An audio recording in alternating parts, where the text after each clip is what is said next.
We have the core values that we just adopted from the school: lead, serve, love, pray, seek, and grow. Those are the 6 things, and we know that's what we're trying to do. And so the majority of our helmet decals come from that. And what the coach has to say is, he says, okay, well, I saw Coach Hudson this week, and he did this in practice, and he was really serving his team because he did this. And then he calls him up and he gives him the decal. Nowadays, to be able to talk to somebody on the mental aspect, I think it's so vitally important that you learn who your players are. You can't just say, hey, you showed the practice, that's how I know you. You have to know something about that person, because it also gives you a blueprint on how you address them. And when you know something about them, and when you take the time to build that relationship and know a little bit about him, you can address him on some of those mental aspects. Because if you don't, coaches, you liable now. Obviously, we need toughness from them. We play a tough game. It's a very physical game. But understanding their emotional and mental needs, again, just like Coach Hudson said, it goes back to knowing who the kid is, knowing their family situation. What's going on with mom and dad? What's going on with brother and sister, right? What is their family dynamic? Because that actually, I think, also kind of gives you some insight into how they'll respond to certain things. This episode of Champions is brought to you by Signature Championship Rings. Signature Championship Rings is the provider of many of our champions on this series. Visit www.signaturechampions.com/podcast to learn more. Introducing everybody around the horn here. We have Trevor Hudson. He is the head coach at Pine Creek High School in Colorado now, but won a state championship with American Canyon in Colorado, a 5A state championship. And underneath him is John Merritt. He's the head coach at DeSmet Jesuit, won a 6A championship, big school division in Missouri, his second state championship in his career. And Sean Coury from Pinecrest Academy in the Georgia private parochial school, 2A champion, and his first championship here in 2024. I'm going to turn it over to these guys. With these roundtables, I always say if these guys are learning from each other, then you're able to learn from them too. So I'm looking forward to the conversation. Coaches, let's start with this question. We talked about it in the pregame a little bit, and then I'm so excited to be on here with you guys tonight, and congratulations on great seasons. How do you balance demanding the toughness out of your players with understanding the emotional and mental needs of today's high school athlete? Coach, I thought, So, okay, I'll just jump in. That's just how I roll, y'all. So first off, times have changed, man. You sound like an old head when you say, well, back in my day, but it truly is. Back in my day, like we were saying in the pregame, mental health was not a concern. Like how you felt about what the coaches said was not a concern. But nowadays, like I mentioned in the last talk, as a coach, you have to have a different toolbox now, because you need different tools for different players, because everybody responds a little bit different. If you go at everybody with that same hammer, well, you're going to be the worst handyman in the world, and you're going to put yourself in trouble because everybody's not going to respond that way. Nowadays, to be able to talk to somebody on the mental aspect, I think it's so vitally important that you learn who your players are. You can't just say, hey, you showed the practice, that's how I know you. You have to know something about that person, because it also gives you a blueprint on how you address them. And when you know something about them, you can readily identify when something's going wrong with them, when they're not being the same. When you have the kid who's always a joker, but all of a sudden he's not joking, but you don't know that because you may not know your player. And when you take the time to build that relationship and know a little bit about him, you can address him on some of those mental aspects. Because if you don't, like we mentioned before, as coaches, you liable now. You hurt a kid's feelings and he go home, now they looking at you at what you did. So one last thing before I turn it over, one thing that we do is there's a rule. If I beat you down, damn it, you don't get to go home till I build you back up. Because I got to have that healthy balance of making sure you know that I'm going to coach you hard, but at the same time, I'm going to love you hard the same. yeah, I would say along the same things, right? Is obviously we need toughness from them. We play a tough game. It's a very physical game, but understanding their emotional and mental needs, again, just like Coach Hudson said, it goes back to knowing who the kid is, knowing their family situation. What's going on with mom and dad? What's going on with brother and sister, right? What is their family dynamic? Because that actually, I think, also kind of gives you some insight into how they'll respond to certain things. One of the the things we do, and I mentioned in my original talk, is I do individual family meeting with every single family of the 55 players in our team. And each of those meetings is an hour long, and it's something that we do in April. Well, part of that conversation is me asking a bunch of questions just to know them. Now, again, I'm blessed that I have a 6 through 12. We have a K through 12 school, right? So I get the guys in 6th grade. I've got them 6th, 7th, 8th, 9th, 10th, 11th, 12th. Well, that's a lot of time to spend getting to know them and knowing mom and dad and all of those things. But it goes back to spending time asking them questions to get an idea of who they are, and then finding what it is that will help them in a situation. The second thing that I'll add to that, and this is kind of our own egos, right, is recognizing that I'm not always the one that can help that kid, right? We have 7 guys on our coaching staff, and every one of us have a different personality. I have a 70-year-old defensive coordinator. He's the one that makes all of us laugh, right? But I've got a couple young coaches on my staff that are full of energy. And to be honest, I'm not. I'm a pretty boring kind of level dude. Well, each kid responds to us differently. So when you're addressing a certain kid or dealing with a certain situation, one, you know them, so you recognize, oh, this guy's acting different today. Something's off in the weight room, something's off in the hallway, something's off in the lunchroom or at practice. But then knowing which kid or which coach he responds to the best, which personality, right? Does he need to be pumped up and excited? Does he need to have a philosophical conversation, with me? Or does he need, our 70-year-old Coach Gliata defensive coordinator to tell him something that's going to make him laugh and kind of, cut through the tension of whatever he's going through. So those things are important too. I love both of your answers. I think about myself as a high school player, how long it was ago, if I can remember any of it. And I played 3 sports, and I had 2 coaches that I did not like and 1 coach that I loved. Okay. And guess which sport I was best at? The one that the coach that I loved. It wasn't a sport that I loved, but I loved that man. I would have done anything for him. If he said, show up at practice, be there at 6 o'clock in the morning, I'd be there at 6 o'clock in the morning. And there were times where I felt like as an athlete, I was trying to prove myself to the other 2, out of disdain, out of hatred, out of anger. And that was never sustainable. I could never keep that going for more than a short period of time. And when I think about myself as a coach, I don't want a player on my team to try to prove me wrong out of hatred. He's never really going to get anywhere that way. I want him, if I'm his motivator, I want it to be because he doesn't want to let me down because he knows I care about him. I want it to be because he knows when he's in real trouble in his life, I'm going to come through for him. And it comes from doing exactly the things you guys said. But when you have those relationships, genuine relationships with players, then I think you can ask the hard things. It's hard to ask them to do something that's challenging, something that's difficult, something that's maybe a little bit beyond their reach. And that's how we grow, until they know that we've got a level of trust and a level of commitment to one another. Big point. And one thing you said that I thought was even monumental when you talked about having that anger is what fuel you. I learned a long time ago, when you fuel by anger, you will run out of gas because anger is going to fade. I'm so mad. I start breathing heavy just thinking about it. You're going to run out of gas. That motivator needs to be intrinsic. That needs to be something that you want. Because, man, when these kids want to play for you, when they want to talk to you, coach, you hit a great point. Knowing which coach, and that's where, as head coaches, man, put your pride to the side. Mm-hmm. Your job as head coach. Head coach don't mean you do everything. That means if I got an offense and a defensive coordinator, well, guess what? I got a funny kid and a shy kid coordinator. I may have different coaches who different things. So you have to put you to the side and say, hey, you know what? Man, I know something wrong with John, man. But you know what, Sean? Can you talk to him? Because I notice you and him talk all the time. Coach, that's a very good point. So I definitely think right on cue, fellas. Right on cue.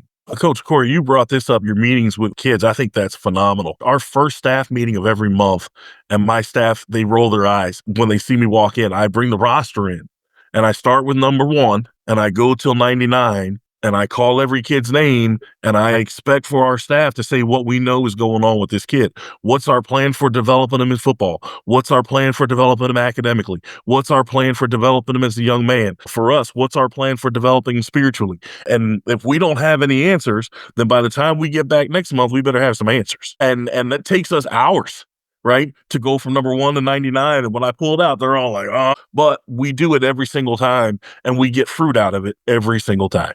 Yeah, so I know that we all struggle with parent involvement, right? There's a line where how involved should they be and what are they allowed to be involved in? And one of the reasons for those individual meetings, just kind of being honest, it was a little bit selfish when I first started doing it. Started doing it in 2016, right? And like I said, we're talking about 55 hours in April that I spend with these people.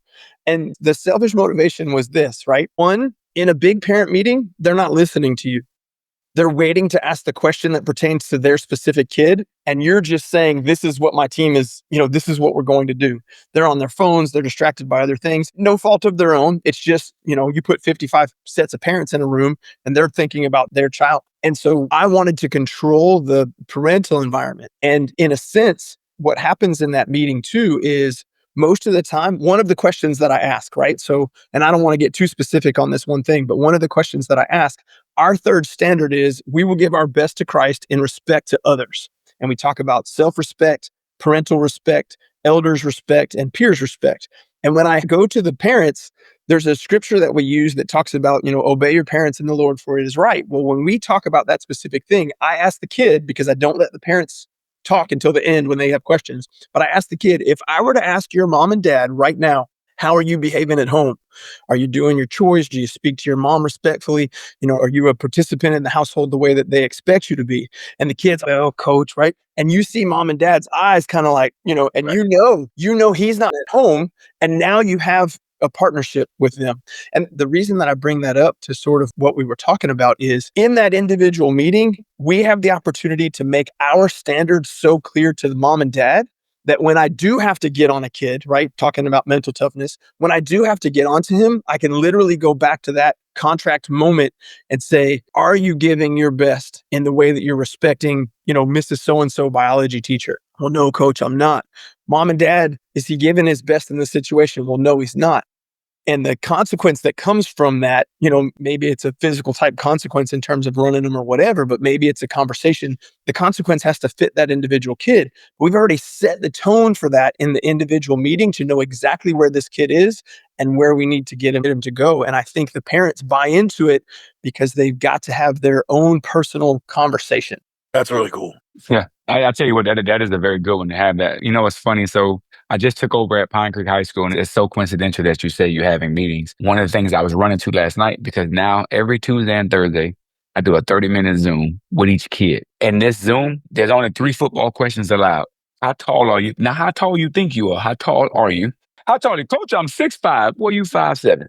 The next question I typically ask them is, what position do you think you want to play and why?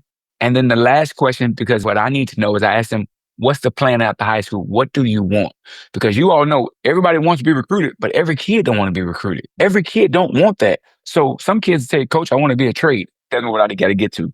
Outside of those football questions, the rest of the meeting is just about you. I want to know about you. I want to know about your hobbies. I want to know what video games you do play. Do you play Siege? Do you play Black Ops?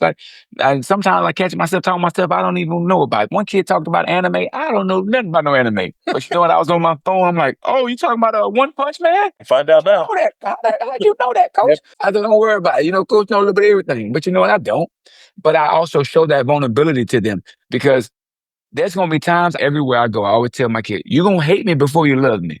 Because then when I have to get this thing right and we have to correct it, we're not friends in it. I'm not here to be a friend. I'm here to be a mentor. I'm here to be a leader. I'm here to be a father figure to you because that's what we are in a lot of situations. Mm-hmm. I'm here to be that person that you can come to and a trusted adult. That's not always easy. So coming to them and just having that transparency and having those meetings, I do think is a great thing. And coaches, if y'all listening to this, both of these gentlemen just gave me some great ideas that I'm going to add to my repertoire. Now, once a month, going down the list, 1 through 99, well, first I got to get 1 through 99. I got like 1 through 67 right now. Yeah, sometimes it's 1 through 42. I got 1 through 67 right now, but we're going to keep working and we can get there. Can we talk about these traditions that matter? 1 or 2 team rituals or traditions that have had the biggest impact on your culture? How they start, what do you do, what do you get out of them? I have a bunch, and I don't want to give you the whole giant list, but this is basically how the season goes down so you can kind of understand. So like I said, we do that meeting in April, one-on-one. We start summer just like everybody else does, right? We get to June, we're allowed to do weight workouts and things like that. None of it's mandatory or whatever. But here's some of the traditions that we do. Now, 1, it's who are the stakeholders, right? Mom and dad are both stakeholders, but mom and dad have a different stake in the team. So at the beginning of the season, usually the Wednesday, sometimes the Thursday before our first game, we do a dad's jersey night. And so essentially what that is that dads aren't really good at saying, I love you, I'm proud of you, spending time talking to their sons, right? So we actually get to do this in our chapel. We give the dads the game jerseys for that Friday night that's coming. The dad presents the jersey to the kid, and then the dad either reads a letter or says a message to his kid. But he has to have the courage to stand up in front of the entire group of dads and the coaching staff and all of the other players and kind of lay out there how he really feels about his son. So it's good for the boys to hear how dad feels about him. It's good for dad to say, hey, look, I can actually publicly share this with you, right? And tell you how I feel. And every dad does it different, but it's their opportunity to share. So fast forward, we do our Friday weekly chapel lessons. The chapel lessons go back to our core habits and our 4 core habits and our 6 standards, right? So 10 weeks, 10 lessons, but the boys teach the lessons and I assign who. So the seniors teach the first couple, then the juniors teach, and then the sophomores teach, and then at the end, the freshmen teach. And the reason the freshmen are at the end is because I want them to see the other guys do it first, right? Now they get to do it in middle school, but it's not the same when you're standing up there in front of the senior varsity players. Mm-hmm. We have our weekly chapel lessons. The Wednesday before the third game, or typically our third home game, I guess you would say, but that Wednesday we have mom's dinner.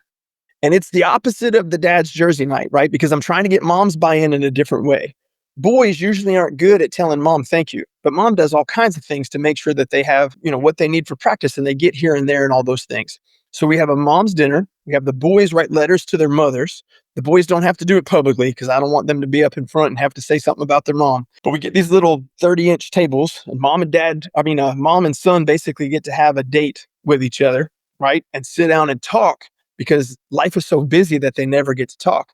Then the son reads the letter to the mom. Then we have this nice dinner that our school chef, caters for us or whatever. So dad's buy-in comes through the jersey night. The boys' buy-in comes through the chapel lessons.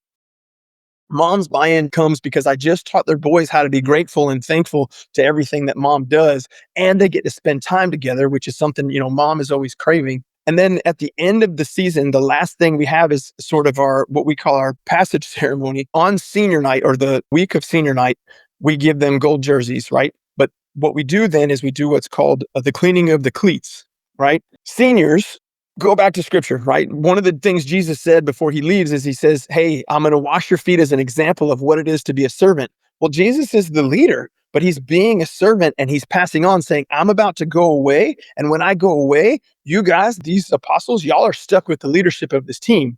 So the seniors actually choose underclassmen that they think excelled throughout the year in our core habits and standards. And we pick 4 guys. The seniors will take their cleats home. The boys don't know it, right? Practice ends that Thursday. The seniors will go in their locker. They'll take their shoes out. They'll take their shoes home. They'll wash them. They'll clean them. They'll put new laces in them. They'll pick all the grass and dirt out of them. They shine their shoes up really nice. And then the seniors on that Friday chapel will actually express to that underclassman, this is what I see in you in the way that you demonstrate our 4 core habits and our 6 standards. And this is the leader I believe you can be in my absence when I move on. And so it's kind of that full circle, work with mom, work with dad, work with your peers type of thing. So that's just some of our Traditions. I'm so glad I asked that question. I just wrote all that down.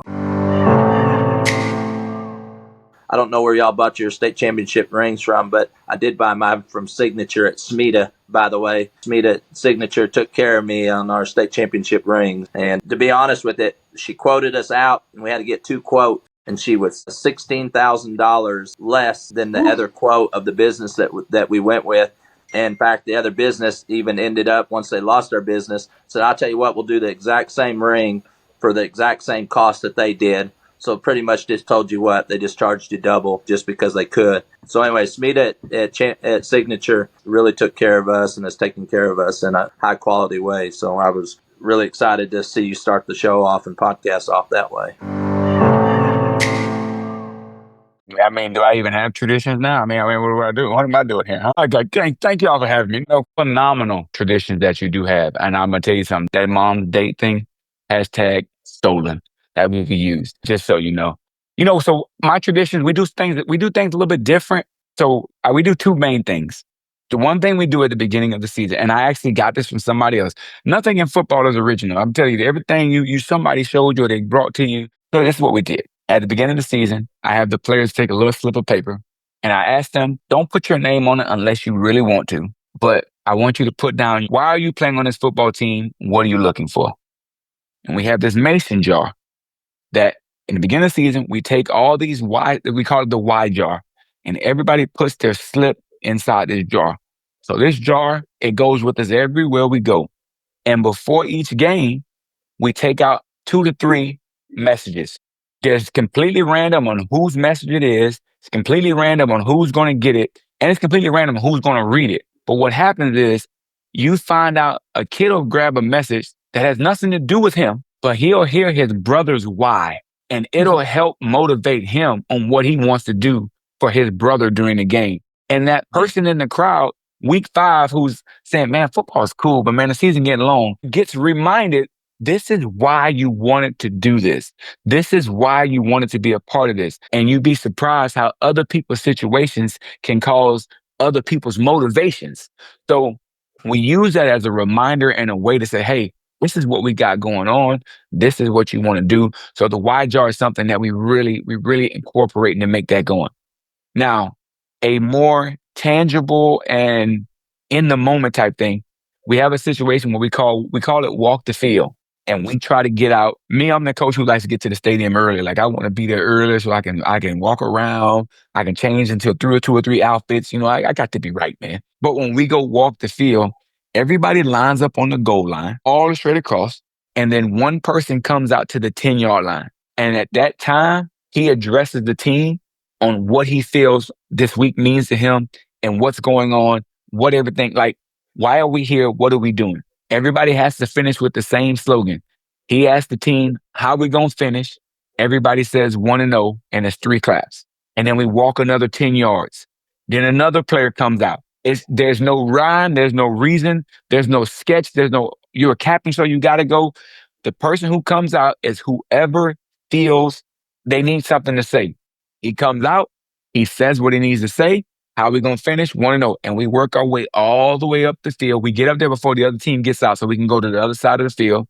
Then when they get to the last end zone, I'm the last one that goes. And I usually synopsize what this week means to us, what we're trying to get done.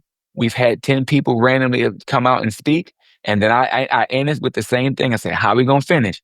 1-0. And then as a team, we run down the field, like literally from the goal line to the goal line. And I tell you what, you see these kids get so excited and they get fired up because you don't know what somebody would have said. Now, I won't confirm nor deny at the state championship if I cried on that last speech. I won't confirm or deny those type of allegations, but I will tell you this, it was monumental. And it was something that we did that was also it was big, amazing. And then the last tradition that we do, it's for the players only. It's called My Time. After we get done with our pregame meal, they either go in the weight room or in the team room, and they have 15 minutes to talk amongst themselves. Somebody leads it. Now, I'm not in my time. No coaches are allowed. No cell phones are allowed. No anybody's allowed other than the kids. Who knows what they be telling each other in this meeting? But one thing I tell you what, the kids crave it to where they come to me, Coach, can we have our My Time? After I just delivered a hell of a speech, they still be wanting their My Time. But you know what? You got to respect that tradition and respect those players. And it's something that's very important to them. So it's something that we get done. So that's just a couple of my traditions. You know, I like to take the cleats home, man. I mean, that cleats one was kind of tough. I'm a biblical man. I love Jesus. Now you gonna put me on or something? Now, that is for sure. That cleats. I'll tell you the thing that we do, and I did it at the place, John Burroughs, before I got to Smet Jesuit, and we're in our 3rd year doing it now, is we give out our award stickers, our helmet decals on Thursday. And I stopped having a walkthrough years ago because I found we walked in the game. We wear shells and it's a pretty fast practice, but we save a half hour at the end of practice on Thursday. And we all go in the bleachers, the whole team.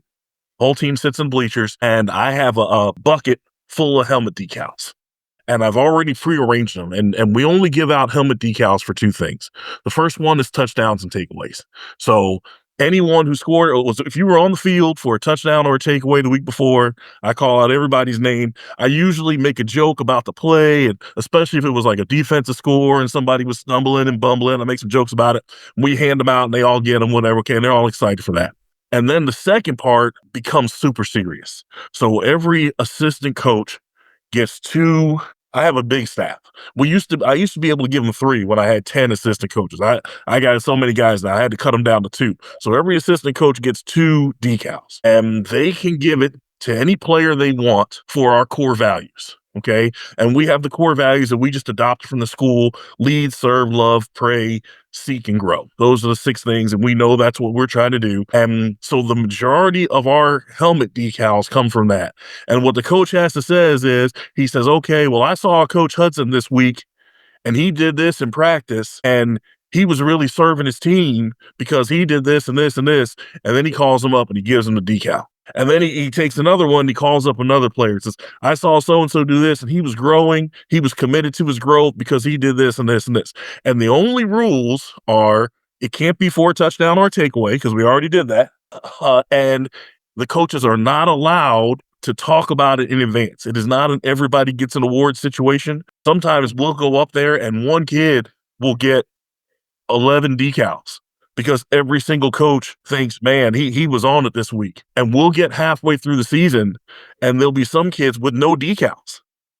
And their parents will say to me, hey, how come little Bobby doesn't have any decals? And I will say, well, we give them out for core values: leading, serving, loving, leading, growing. He needs to start doing that. And if he starts doing that, I bet he'll get some. And the parents go, whoa. And so our kids look forward to that every single week.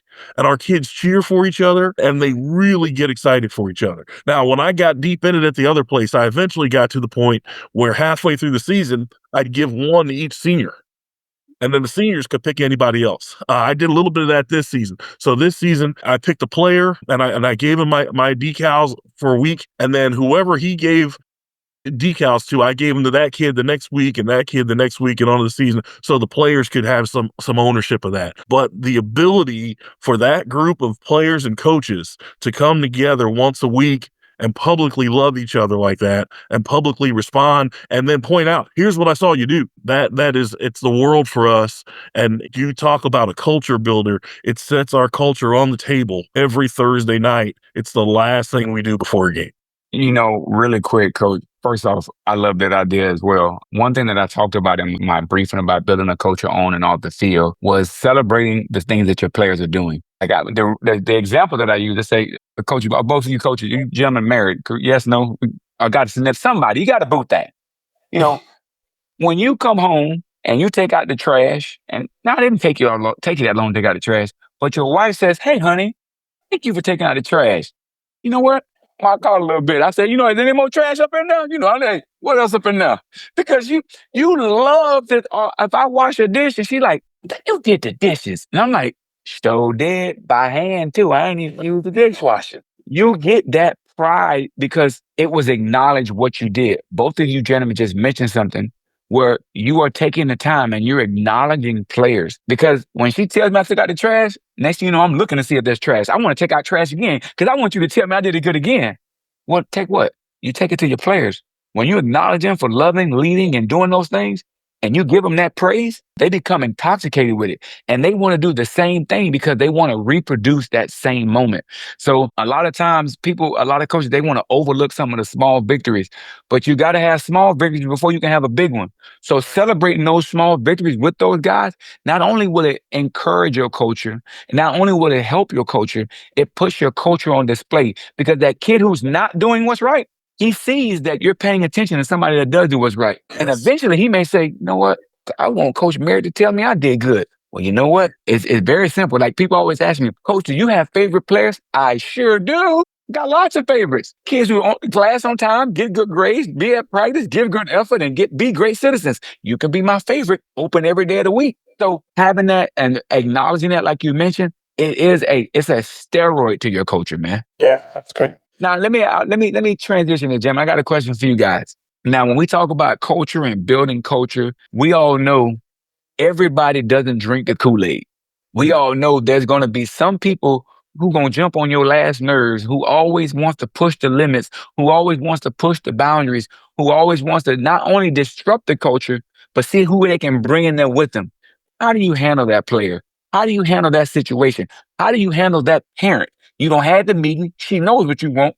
But still, these are what I call culture distractors. These are the culture killers. How do you take care of those guys? And So I think part of this goes back to the ego thing we were talking about before. Sometimes as coaches, we feel like we'll save every single one of them, right? we'll save every single kid on our team and we're going to make them all believe and they're all going to buy it and they're all going to want to do it. And, one of the things, Coach Hudson, that you mentioned in your presentation, you were talking about, you rise to the ability, to the level of your training, right? I think you said that in that part, right? That's, one of the things that Tim Kite talks about all the time. In that same sense, they always talk about like the 10-80-10, right? Where are the kids at? You got your core group that you can always count on. You got the 80% group that's kind of always where they're supposed to, they do what they're supposed to, but they're not leading the way. And then you got the 10% that kind of always struggle. And one of the things that I teach our boys too is, we do a lesson on the parable of the sower, right? So Jesus gives us basically the 4 ways that people behave, right? When the seeds fall in the good soil, the seed grows. Well, those are your leaders. That usually makes up about 13% of the team or whatever.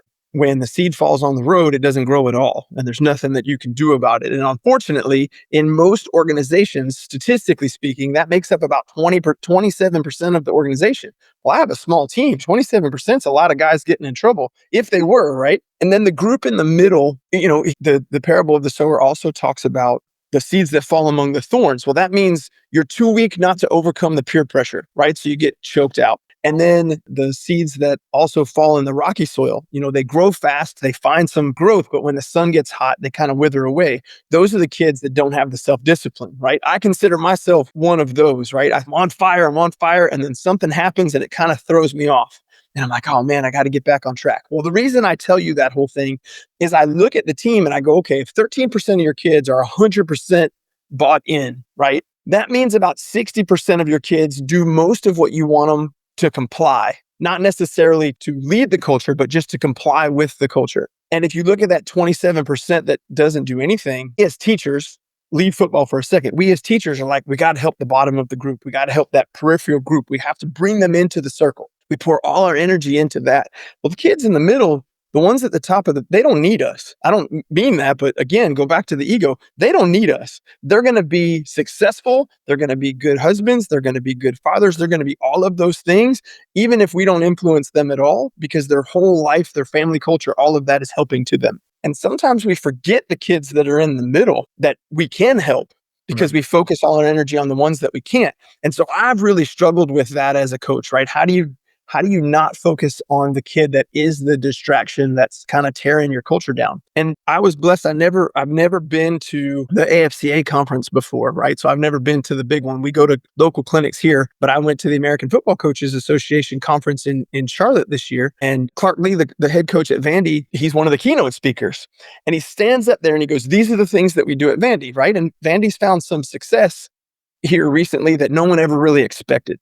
And so the very first thing he said is, not everyone is fit for the mission. And I was like, what does he mean? Okay, so that means that our mission is to go win football games, right? But our mission is greater in our purpose, just like all 3 of us talked about. We have this greater purpose to try to help these young men be productive citizens and, again, be good husbands and fathers and leaders in their community. But not everybody is fit for it. My ego won't let me go, just let him go because I can save him, right? My ego won't let me let him go, but sometimes you just have to let them go. And I hate to say that, but it distracts from those kids in the middle that really, really need you, that we have to kind of build into. Because we set our standards a certain way, because all of our habits and standards are 1-word triggers, I can redirect most kids with that, right? Are you giving your best in your actions right now, or in your respect, or in your effort, or each of these things? And I can redirect them. But you're always going to have that kid that's like, this is stupid, coach. I'm not doing it. I don't want to be a part of that, right? He's, what do they say now? He's too nonchalant to take it seriously or take it important. And I always felt like I needed to kind of dig in more and help him. And I kind of realized after listening to Coach Lee talk, maybe I don't. Maybe I just need to let him eliminate himself from the team and really focus on the kids that will move us forward. So that's not really an answer to your question so much. That's it's a great just answer. my thought process of where I am and trying to figure out. That's a good answer. It's a fantastic answer. And it's one step in front of my answer. And we talk about it with our guys all the time, natural consequences. So if you're not on board with our culture, the natural consequences are you're going to get left out. You're going to get left behind. And that's just what it is. And we're not going to feel bad for you because you chose it and you knew it. And we said what it was when we started and you chose not to do it. And now you're out. And then if you want a way you're back in, we're still going to love you enough to help you figure out how to get back in. when you get, and if you don't do it again, you'll be out again. That's just how it goes. I think the hardest part is when the kid who's not buying into your culture happens to be the biggest or fastest kid on your team. And then as a coach, you're in a conflict moment. And I'm going to choose culture every time. I know it. And that's important to me in building a coaching staff. I need everybody to know that before they come on a coaching staff with me. I'm going to choose culture every time. So if you're not good with that, don't come in here with us. And I've had coaches leave because of that. And I said to them, again, same thing, natural consequences. I told you what I was going to do, and then it came up, and then I did it, and now you're mad. Well, you got the same natural consequences in now. And if you're not good with it, you got to go somewhere else. And those are the hard lessons in culture. But I think for the 13% you said, Coach Coury, and the 60%, I think they see that lesson and they're like, oh yeah, let's get on board. And all of a sudden, you got everybody moving forward. And if one guy didn't make it, now for me, I'll pray for him and I'll double back and I'll go find him again and I'll try to get a hold of his hand and get him back in the loop. But he's got to want to. And that's where we are on that. I think it's specifically challenging when it's a parent. And boy, that's really hard, especially in our situation with private school tuition paying parents. Oh, because they paid for an opinion, to tell the truth. And so I feel like I owe them their money's worth. I'm going to listen to their opinion, and then I'm going to tell them the same thing I just said to you guys. Hey, we have a culture, we have a standard. If you don't live up to the standard, there's going to be natural consequences, and that's what they are. And if you don't like that, I'm sorry, you can go out for cross country, but they got standards too. So you're not going to like that either. Right. First off, shout out to cross country. You all are better human beings than me because I can't do it. Right. So, okay. So if you're a cross country person, right. I asked that question, and one of the reasons why I asked it because I have a way that I do things, but it's really great to hear how other people approach it. And first off, I'm gonna take it twofold: the player, then the parent, because they're so different dynamics. And I think it's great that you both have a private school situation, and I got a public school situation where now they ain't even paying for tuition. Now they want a free opinion. So listen, it's one thing when you pay something, but now you want to give me your opinion, and it's free. Jimmy at Christmas. But let's start with the player. You hit it on the head, Sean. Put your pride to the side and realize that everybody isn't with you. Sometimes you gotta cut a finger to save a hand. And you want to keep everything because you want your whole hand, but sometimes you got to cut a finger to save your hand. Because are you going to keep a problem? Or are you going to adjust a situation? What do I mean by this? High school football is not Pop Warner football. This isn't pay to play and everybody gets 12 plays and everybody gets the NPR. Being on this team is not a right. It's a privilege. It's a privilege to be a part of the culture, what we have going on. You don't have a right that I have to be able to play because we're going to set clear boundaries. We're going to set clear standards. And if you choose to go outside of them, then I got to let you go as a football player. Now, I want you to understand something. Because I let you go as a football player, don't mean I let you go as a young man. Because I let you go as a football player and I say, hey, you know what, John? You're not going to fall in line with what we need to do. You're no longer a part of this football team. Don't mean I'm not going to talk to you in the hallway and say, hey, John, what's going on? How's life treating you? Because my job is more than just a football coach. Now, at first you may be like, I don't want to talk to you. You put me off your team. But guess what? I'm like Novocaine. Give it time. It'll work. I'm going to keep saying, hey, John, how you doing? Hey, John, how you doing? Hey, you know what? You want to talk to me today? Because I still care about you as the individual. But what I cannot do is allow you to be a problem so much that you are now affecting my team. The scoreboard that we naturally keep in our head is a negative one. It's just the way human brains work. And that player who's a problem, you're going to remember what he did every time he do it because he's determined every time he do it. If he's late, it could have been two other people late, but when he late, you're like, he did it on purpose. I know he did it on purpose because it's very easy to fall into that cycle of negativity that goes with that because that's the scoreboard that you keep. But what I'm telling you is like, why keep that problem? Now, coaches, everybody that's listening, have your ducks in a row. Don't be running around here just cutting children. You better have your ducks in a row and you better have a system on why you're being able to cut them or now you're going to have to do some explaining that you don't want to be able to do. Right. But have your ducks in a row so when you get to that point and you have to make that hard decision because it is hard. Because as coaches, as mentors, you never want to give up on any child. But sometimes you got to cut a finger to save a hand. Because what I can't let you do is affect everybody else here with your negativity. Because if I keep you around because you are a good athlete, then other athletes who aren't as good, who look up to you as an athlete, going to start doing the same thing you're doing because they think it's okay. And I made it okay because I haven't done anything about it. But that's on the player side. On the parent side, Jiminy Christmas, coaches, I would tell you this, you need to have a healthy barrier between you and parents. What do I mean by this? So I spent 3 years at Bishop Gorman High School. phenomenal program. I mean, literally top in the countries. And they introduced me to this magical position called DFO, Director of Football Operations. Every staff I will be on from now until the time I'm done will have a Director of Football Operations. It is a bridge between you and the parents, because parents, they care about their child. They don't care about your boundaries.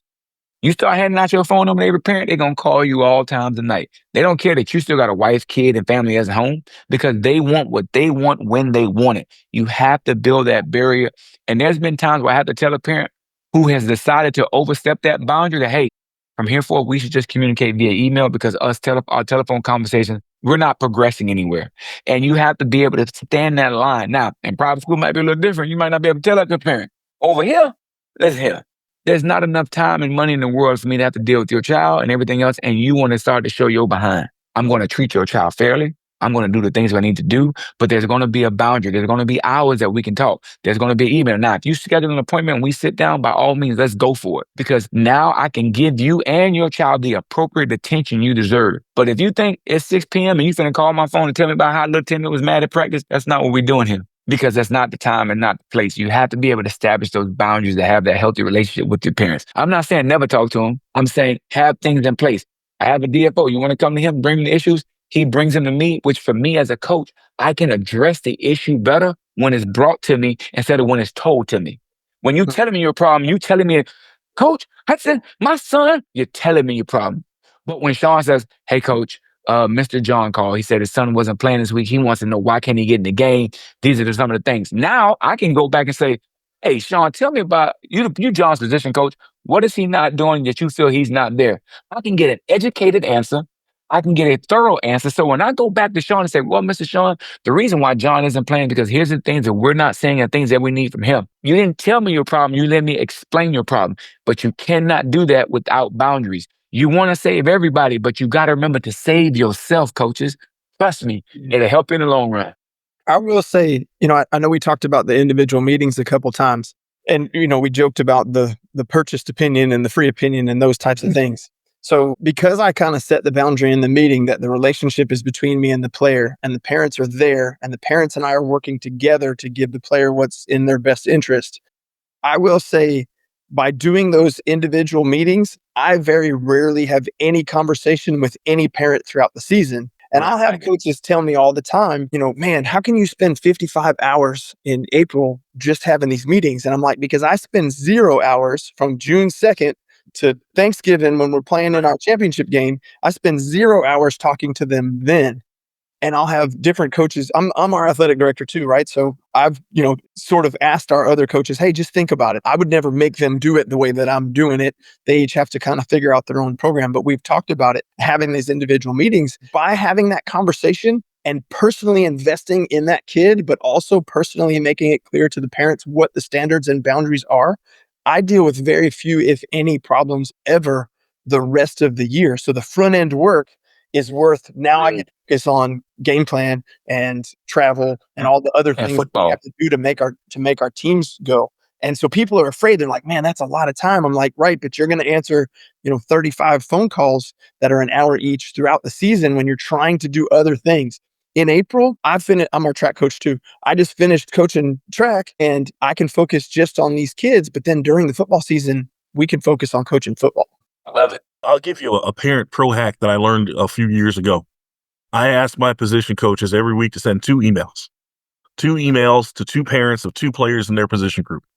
Just tell them what they're doing well every week. When we do that, I almost never hear from parents during the season. Almost never. And I tell my position coaches, look, 2 emails a week, it's going to take you 5 minutes. And you're going to save me 5 hours. Deal. And that works pretty well for us. I would recommend that out there. 2 emails. 2 emails a week. I like that. I like that a lot. And honestly, a lot of times coaches, and I think you guys can all attest to this, a lot of times these parents they want to know what's going on. Right. And teenagers may be single-handedly the worst bringers of news. Hey guys, we got practice tomorrow at 5. All right, coach, I got it. He shows up late. He didn't tell me. He told me I had practice yesterday at 2. Where did he get 2 o'clock from? They don't relay the information the right way. So definitely, I'm literally just emailing myself the first email of what we did good here to take that back. I'm going to label this email parent hack. That's a good one. And you all know, man, like Parents, they're the driving force because they're the ones that support the program. They're doing all the stuff. They're getting into practice. So I don't want to make a mistake. I appreciate my parents. My parents play a valuable role. But the thing is, I tell my parents, you got to realize y'all paying me to do a job. Let me do that job. I will talk to you about development. I'll talk to you about improvement, but I'm not going to talk to you about playing time and positions because in all my years of coaches, I have never said, do you know what, Sean? John Merritt is so good that I'm going to keep him on the sideline because I'm afraid what he may do to the other team. So if I'm playing somebody, it's because something that they show. And I tell my players, hey, gentlemen, we have open auditions Monday through Thursday to win a job. And if you don't show up for auditions, don't think you get any time in the play when it comes to Friday. It's a very simple equation. You guys are great. Yeah, you guys are on a roll. That was a great conversation. Really appreciate you guys taking the time and just, I think the roundtables that we're doing in this clinic series, I think is going to bring out some of the best stuff. It's easy to sit there and present, but when you can talk back and forth and understand more about what a coach is doing and share those ideas, I think that's perfect to help coaches along the way. So appreciate you guys taking the time. Appreciate everybody who showed up to watch tonight and those guys who are watching in replay. So thanks again, coaches. Thank you. Great to meet you guys. Coaches, please send me your contact information. Let's link up, man. Let's talk some more ball. For sure. Sir. Thank you again for listening to Champions, presented by Signature Championship Rings. Be sure to visit Signature Championship Rings at www.signaturechampions.com/podcast. Signature Championship Rings is a leading designer and supplier of championship rings, serving over 10,000 teams and organizations. Many of our champions use Signature Championship Rings for their programs.